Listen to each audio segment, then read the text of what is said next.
What's up, everyone? How you guys and gals doing? Welcome to the show. Don't forget to like and subscribe over there on YouTube and on Spotify, where you get the whole entire show.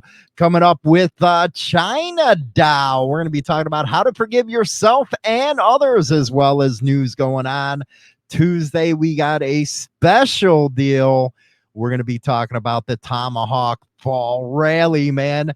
I got Santa last, man, because that's how much riding we did this weekend, especially with China Doll, man. She was loving it. She was sitting back in her little throne and all that kind of stuff, telling Hollywood, do this, do that. It's like, shut up, stupid.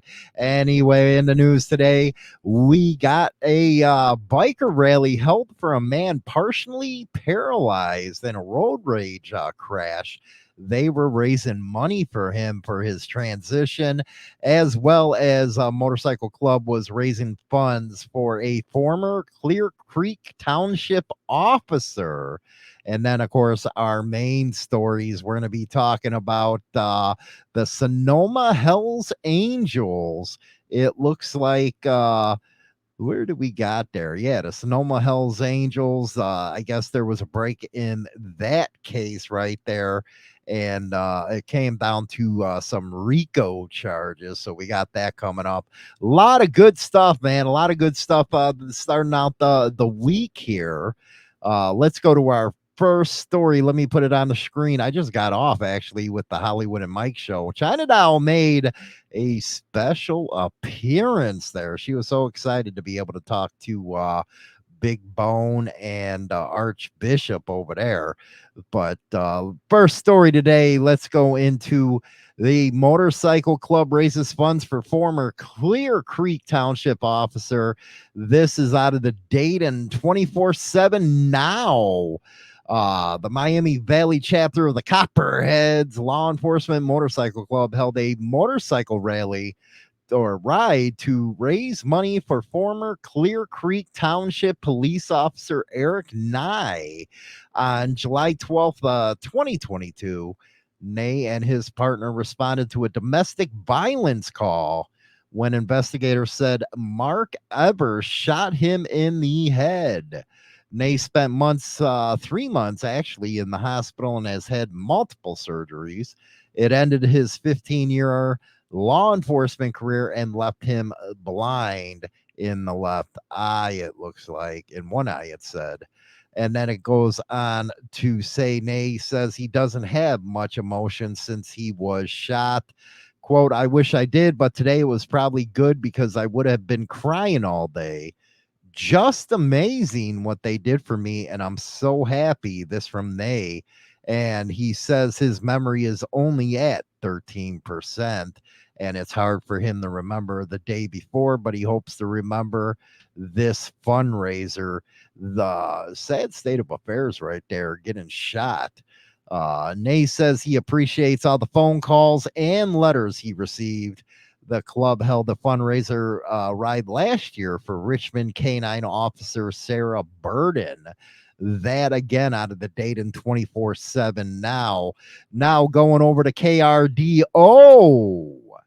Biker rally held for man partially paralyzed in road rage crash raises money for transition. Yes, road rage stuff, man. That's something that's a big problem out there, especially when it comes to motorcyclists. People are just crazy out there, crazy. On the morning of September 16th, bikers rallied to raise money for a man paralyzed by a biking accident that happened earlier this summer. Actually, it was on July 17th. Spencer Elger was riding with his friends when they say they saw an enraged driver force Spencer to the ground. His bike. He suffered a severed spinal cord. My God, and injury to his left lung, landing him in ICU for weeks. It's getting, oh my God, people are psycho out there. According to an update on his Caring Bridge page, Alger is now in a wheelchair in rehab in Denver, relearning how to be independent after the accident. His spine was severed from his chest down. My God, my God. People are animals nowadays, aren't they? People are animals. But Saturday's biker event was helpful for Elgar, who, according to event organizers, maintains hope in the midst of the trials. Quote, it means an opportunity to do this stuff again. It means that, it's more than just the community, it's a family, Elgar said. There's always accidents that happen, but that's what every single person here understands when they get on their bikes. The event featured a biker rally, live music, and raffle to raise money for them. The event was organized by Aaron Cater, whose sons were present at the scene of the accident. It's actually been very amazing. Almost everything that's on the raffle table was donated. Everybody I talked to was like, we can't be there, but here's some money to spend for his transition to his new life. That out of KRDO right there. Going over to the DurhamRegion.com. Hell's Angel prospected arrested after Newtonville shooting. Police say one man injured after gun discharge on September 9th. Again, this is out of DurhamRegion.com. And this was a media release right there. A prospect for the Hells Angels Motorcycle Club was among two men arrested following an investigation into an alleged Newtonville shooting that left one person injured. According to the Durham police, a man visited a home on September 9th and discharged a firearm before fleeing in a red Ford pickup truck. Responding officers located a victim with a gunshot wound. However, the person was uncooperative with investigators. A day later, search warrants were sought for a vehicle and two residences and executed by Durham police and officers with the Ontario Provincial Biker Police Unit. Yes, they got their own units up there. With assistance from the Durham's Force Gun and Gang Enforcement Unit, a tactical support unit. As a result, officers seized 13 firearms, 2 overcapacity magazines, and ammunition. God forbid you have a gun in Canada. A 38-year-old Clarington man has been charged with possess restricted prohibited firearm with no license. Possess restricted prohibited firearm knowingly not holding a license, discharge firearm into place reckless to others. Oh man, they got them on a whole slew of charges right here. Possession contrary to order, failed to comply, all that good stuff. Also charged was a 51-year-old Newtonville man who faces single counts of possession, restricted, prohibited. Oh my God, it goes all the way down on this one. Again, this is the DurhamRegion.com. Going to our main story here out of the Mercury News. Sonoma Hells Angel member sentenced to 5 years in federal prison as RICO case continues. It's really hard when you get into these RICO cases, man. They never stop. They just keep on branching off and going down a freaking rabbit hole right there. Out of San Francisco, a longtime member of the Sonoma Hells Angels was sentenced to 5 years in federal prison after pleading guilty to involvement in a racketeering conspiracy and an assault. This according to court records. Russell Lyles Jr. pleaded guilty to a racketeering offense last November, but that doesn't mean he agrees with the prosecution's assessment of exactly what crimes he committed. Lyles' lawyer submitted a 14-page court document filed with objections to a pre-sentencing report in which Lyles either denies involvement in racketeering crimes or clarified his motivation for committing various assaults. Lyles often used his fists to punish individuals for their behavior or to toughen them up.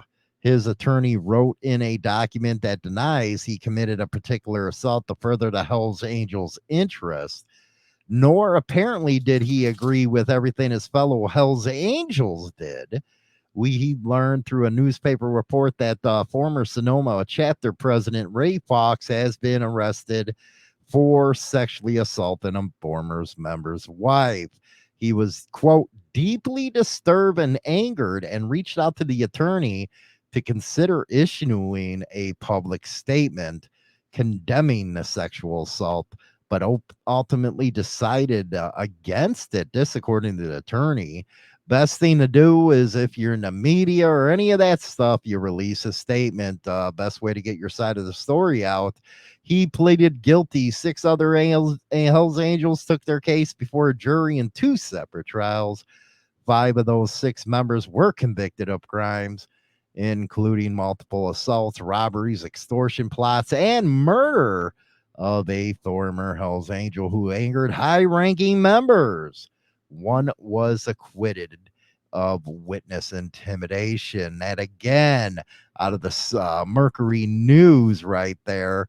But sad state of affairs about that one deal. Man, severed spine, all that crap. Anyway, we're going to go to the second half of the show right now. That was your biker news for September 17th, 2023, baby. Yes, I'm sounding kind of monotone here, ain't I? Actually, whatever, man. The night China Dow over here looking at me. It's September 18th, dummy. Anyway, it happens. We're going to be right back after this, baby.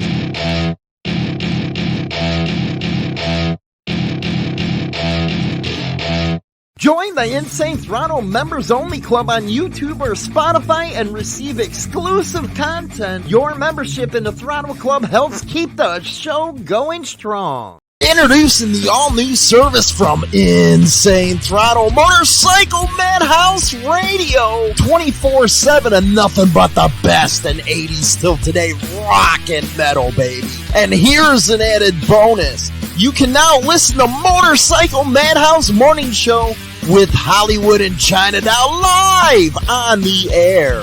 Go to motorcyclemadhouse.com and bookmark the radio station and get down with the king of biker radio.